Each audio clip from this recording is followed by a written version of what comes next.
बिस्मिल्लाहिर्रहमानिर्रहीम अस्सलाम वालेकुम। आप देख रहे हैं हलाल फूड्स यूट्यूब चैनल। आज मैं बना रही हूँ मिल्की केक। बहुत आसान रेसिपी है और बहुत सॉफ्ट ये केक बनकर तैयार होता है। और इसको मैं अवन के बगैर तैयार करूँगी। हम पतीले में इसको बेक करेंगे। अगर रेसिपी अच्छी लगे तो वीडियो को लाइक और शेयर कीजिएगा, और चैनल को सब्सक्राइब नहीं किया हुआ तो चैनल को सब्सक्राइब ज़रूर कीजिएगा। एक बाउल में ये 2 अंडे मैंने डाल दिए। अंडे यहाँ पर मैं बड़े साइज़ के इस्तेमाल कर रही हूँ। और अब इसमें 1 कप मैंने पिसी हुई चीनी ऐड कर दी है।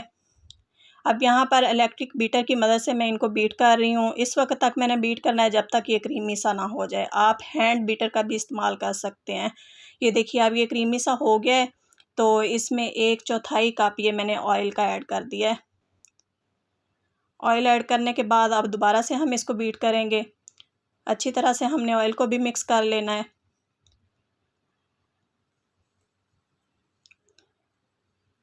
अब मैंने बीटर हटा दिया और इसमें 1 कप मैंने मैदा शामिल कर दिया है। मैदा हम छान कर यूज़ करेंगे। मैंने पहले से छान कर रखा हुआ था। 1 टीस्पून इसमें मैंने बेकिंग पाउडर डाल दिया और 1 पिंच इसमें मैंने सॉल्ट शामिल कर दिया है। अब इन सारी चीज़ों को हम ऐसे अच्छी तरह से मिक्स कर लेंगे।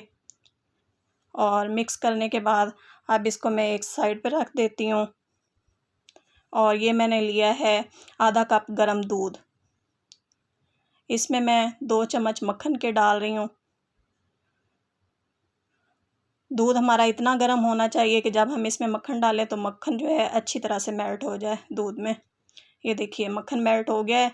अब ये दूध भी हम इस बैटर में शामिल कर देंगे।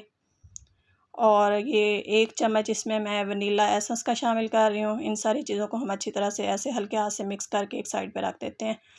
अब ये मैंने बेकिंग पैन लिया है। इसमें मैं पहले बटर पेपर नीचे रख रही हूँ और ऊपर से हम इसको ऑयल से ग्रीस कर लेंगे। ऐसे सारी साइड से हमने अच्छी तरह से ऑयल से ग्रीस कर लेना है। अब ये जो हमने बैटर तैयार किया है केक वाला, ये हम इसमें डाल देंगे। डालने के बाद ये पतीला मैंने गरम कर लिया। इसको हमने 5 मिनट तक अच्छी तरह से गरम करना है। और फिर हम ये अपना बेकिंग पैन जो है ये उठाएंगे और बड़ी एहतियात से इसको ऐसे रख देंगे। अब ढक्कन लगाकर हमने इसको 25 से 30 मिनट के लिए बेक करना है लो फ्लेम पर। 25 से 30 मिनट के बाद ये देखिए हमारा केक माशाल्लाह बहुत अच्छी तरह से बेक हो चुका है। अब इसमें हम छुरी डालकर चेक कर लेते हैं। ये देखिए बिल्कुल साफ़ छुरी बाहर निकली। इसका मतलब है कि ये परफेक्ट बेक हो गया है। अब हम इसको निकाल लेते हैं बाहर और छुरी से इसके मैं ऐसे किनारे जो हैं ये पैन से ऐसे सेपरेट कर लूँगी। और इस केक को हम बाहर निकाल लेते हैं पैन से। अब बटर पेपर मैंने ऐसे उतार देना है और इसको अब हम स्लाइस में कट कर लेते हैं।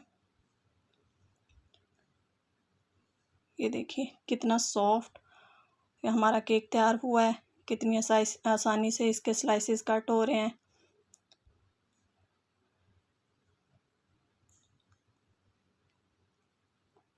बहुत ही सॉफ्ट, और ये घर में पड़े हुए इंग्रेडिएंट से हमने इसको तैयार किया है। आप इस रेसिपी को ज़रूर बनाएं। बहुत ही आसान तरीके से ये केक बन जाएगा। तो अगर ये रेसिपी अच्छी लगे तो वीडियो को लाइक और शेयर करें, और मेरे चैनल को सब्सक्राइब नहीं किया हुआ तो चैनल को सब्सक्राइब ज़रूर कीजिएगा। और रेसिपी के मुतालिक अगर आप मुझसे कुछ पूछना चाहते हैं तो आप कमेंट करके पूछ सकते हैं। मिलते हैं नेक्स्ट वीडियो में। जब तक के लिए अल्लाह हाफिज़।